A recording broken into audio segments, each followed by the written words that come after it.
À première vue, il paraît clos, presque impénétrable. Mais en s'approchant, le visiteur découvre un jardin où la nature semble avoir pris le dessus.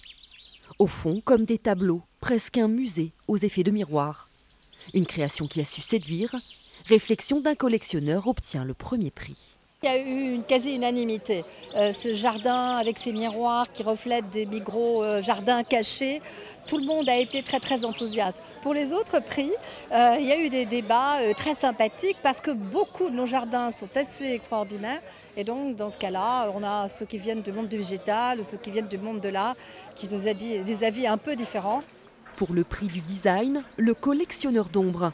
Un espace voulu comme le tarmac d'un aéroport où seraient entreposées des fougères qu'un botaniste ne serait jamais venu chercher.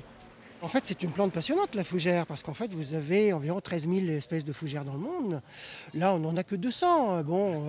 Mais c'est quand même, je pense, une des plus belles collections de fougères qu'il y a en France qui ont été rassemblées dans cet espace. Le Festival des Jardins est une pépinière de talent, la preuve avec le prix Palette Végétale, décerné à une jeune équipe au concept nostalgique.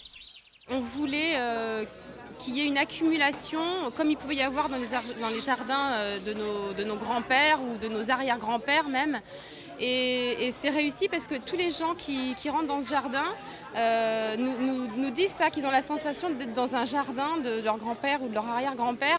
Prix du jardin transposable, celui dont on peut s'inspirer pour chez soi à ces suspensions climatiques.